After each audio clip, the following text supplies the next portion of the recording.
Confident, confident, confident. I can be confident, confident, confident, confident. I can be confident at work. Hello and welcome to the Confident at Work podcast. I'm your host and your confidence coach, Anna Manning. And today we're talking about being proactive or being reactive at work and why it matters for your confidence. So, you know that I'm a confidence coach, and mainly I spend my time coaching professionals who want to feel more confident at work.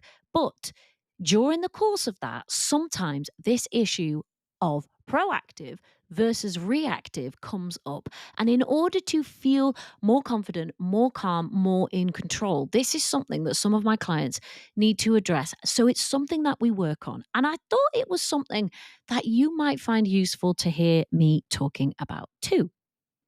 So you might feel like there are times when your day is literally running you instead of the other way around. You might constantly feel like you're on the back foot. You might be chasing problems or responding to everyone else's priorities.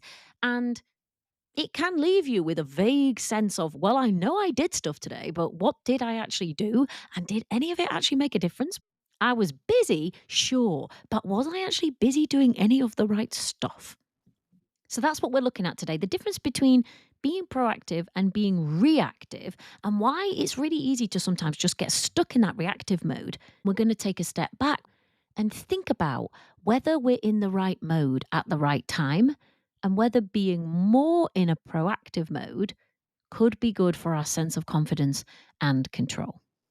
So, what do I even mean by being reactive or being proactive? You probably know what I mean, but reactive, I'm thinking responding to what's happening in the moment, could be more typically driven by stress or urgency or external triggers, stuff coming at me, emails, pings, messages, people, phone, etc.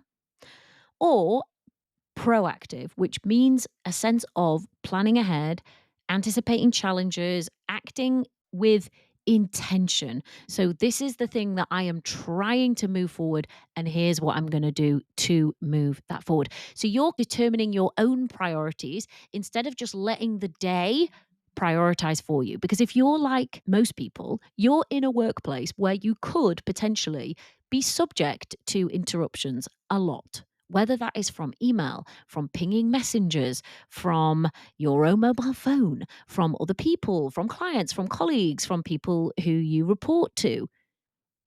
It can feel like you're being pulled in a million different directions. And if you just allow yourself to be pulled in all those directions, you could probably be busy for 8 hours a day, 5 days a week for the rest of your life. But it doesn't really mean that you would necessarily have done what it was you actually wanted to do.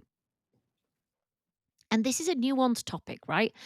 I'm not going to sit here and tell you you should be spending all your time in proactive mode instead of reactive. That's not really how our workplaces or maybe even your job role works. But I want to encourage you to think intentionally, what does my role require in terms of the level of reactive versus proactive? And am I meeting that right now? So let's say I'm saying probably about 20% reactive and 80% proactive.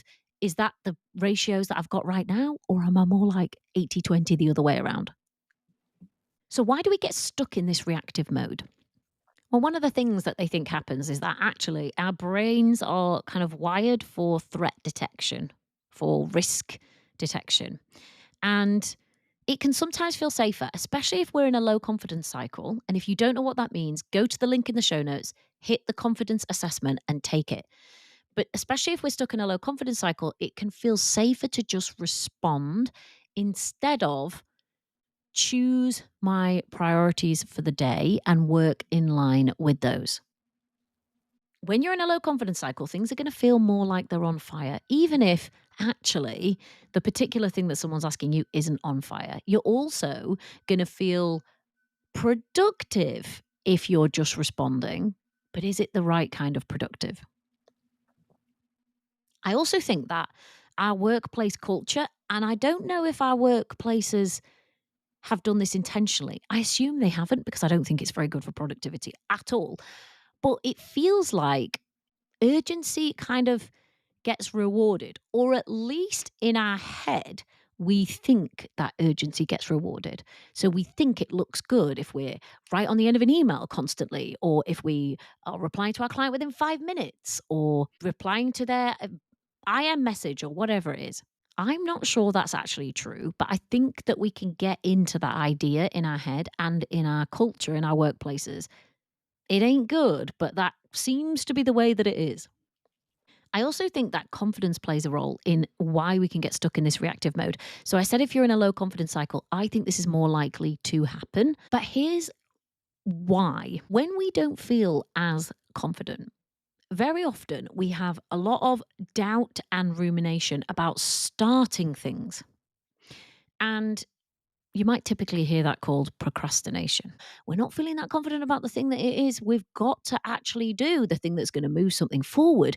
We might just spend our time, busily replying to things. I'm doing work. This is good. When actually, the thing we could or should really be spending our time on is languishing somewhere. I spoke to a client about this recently, and she told me that she actually felt quite productive in her reactive mode. But when we looked at it further, she also said she felt exhausted, behind, and like her real priorities never actually made it to the top of the list. And I was like, well, that sounds reasonable.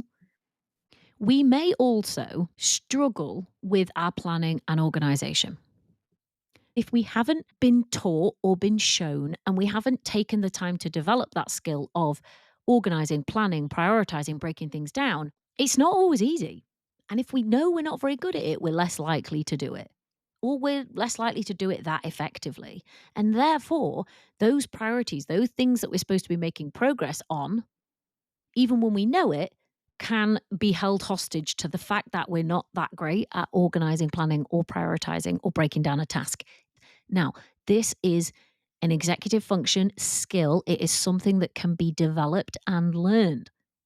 But if you haven't done that yet, it's definitely going to be easier for you to stay in reactive mode than it is to actually take the time to get into proactive mode. It requires those skills. However, I think that as well as making your day go more smoothly and making it more likely that you're going to eventually contribute to your key business outputs or whatever it is you're actually there to do, you're more likely to do that if your role requires it when you're spending more time in proactive versus reactive. Because let's face it, you could spend all day doing absolute shit in reactive mode. Maybe you're not. Some of it will be useful, but some of it might not be, or at least not as useful as the thing that it is you're actually there to do.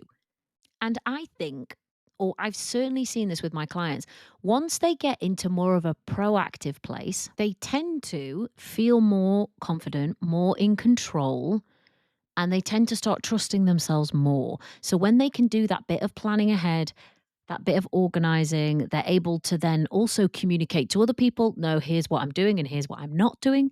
Then they can think about setting a boundary. Maybe they say yes to this, maybe they say no to that. And you're reinforcing all of the time. These could all be separate topics, by the way, but you're reinforcing all of the time that sense of agency, that sense of confidence, and that sense of control. And I think it's what's the opposite of a downward spiral? An upward spiral. It's a positive spiral when you're acting from your priorities and your intention rather than from pressure or from urgency or from other people. So here's some examples of reactive versus proactive. An email pings up. I can see it because I have all the little notifications on, and I just start dealing with it even though I'm in the middle of a complex cognitive task. That's reactive versus proactive. I don't see the email because I turned off my notifications. And I continue working on the thing that I had chosen to work on in this 2-hour time block. I see the email later, and at some appropriate point, I deal with it. Reactive, maybe saying yes to a request straight away without thinking about it and then regretting it. Proactive might be saying, I need to consider that in line with my priorities. Let me get back to you. Or it may even be saying, that isn't in line with my priorities or what we're trying to achieve in the team. Reactive, spending ages, quote unquote, doing emails versus proactive, choosing a piece of work which you're planning to move forward, deciding on the result you want in 1 hour and getting it done. Bit different, huh? Now, I'm not saying there isn't emails to be replied to. I am not saying you can say no to everything that somebody asks you to do. I am not saying that you do not have to reply to messages or make yourself available to the people around you. Of course, all of that is true. But I really need you to check with your own brain and be honest about your level of reactivity versus proactivity. Usually, the first thing that a client will tell me is, "Oh no, I have to respond to emails. I have to have all my notifications on. I have to do this. I have to do that. This is how I have to work." Then when we really get into it and it's like, is there actually usually anything urgent that you have to reply to immediately? They say, "Not really. Somebody had called me." So it turns out you didn't need to have your email notifications on. You didn't need to reply immediately at all. The thing you actually needed to do was being neglected while you were doing that. And I'm not speaking to you from like a high handed place here. We all do this. And if we're not intentional, we could be doing this for our entire career. But I want to suggest that you can get ahead of most people fairly easily by being a bit more proactive, by being a bit more intentional. It is possible. You can do this, but you have to work out what the right level of proactive versus reactive is for you in your role. Now, if you're like, I have no idea, I wouldn't even know where to start with that question, maybe you could just ask your boss. Be like, hey, I know that my role requires responding to maybe things that are urgent or people around me or supporting my team members, but how much of my time do you think I should be spending being reactive versus being proactive, i.e., working on progressing those things that we've agreed are key for me to be doing? And I wonder what they would tell you. It would be an interesting conversation to have with your entire team.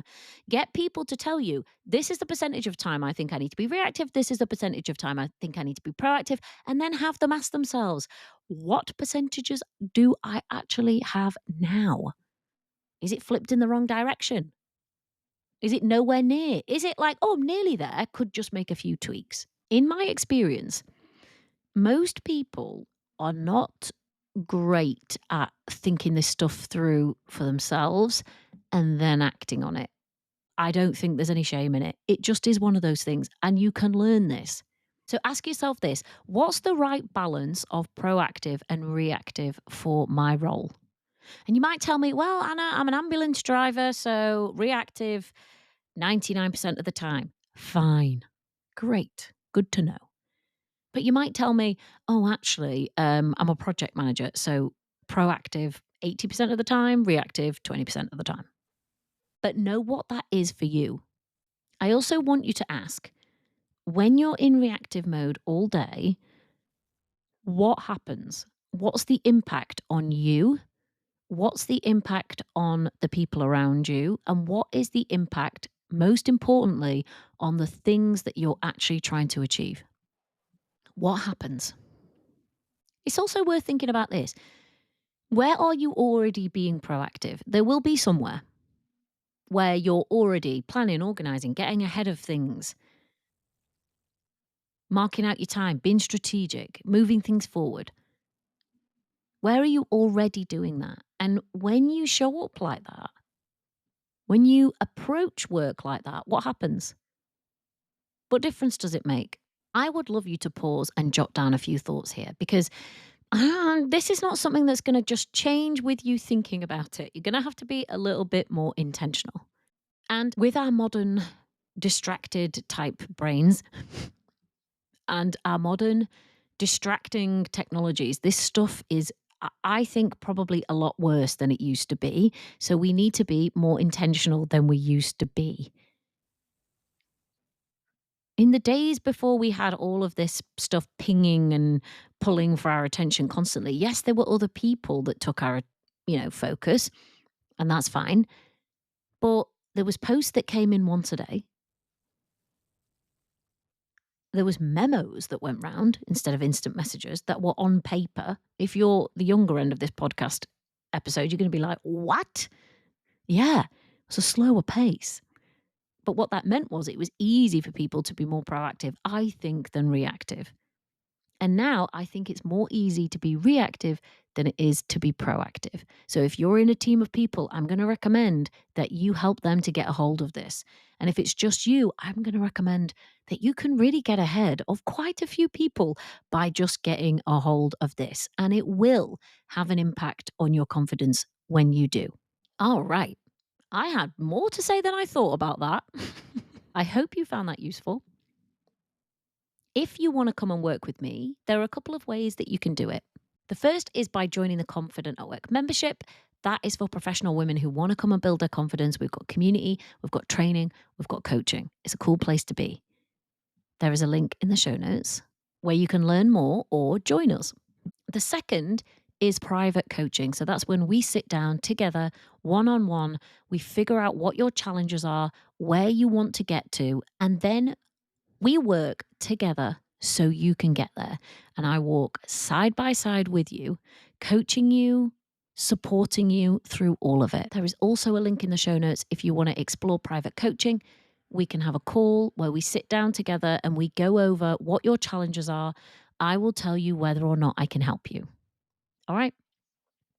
I will see you in next week's episode. Bye.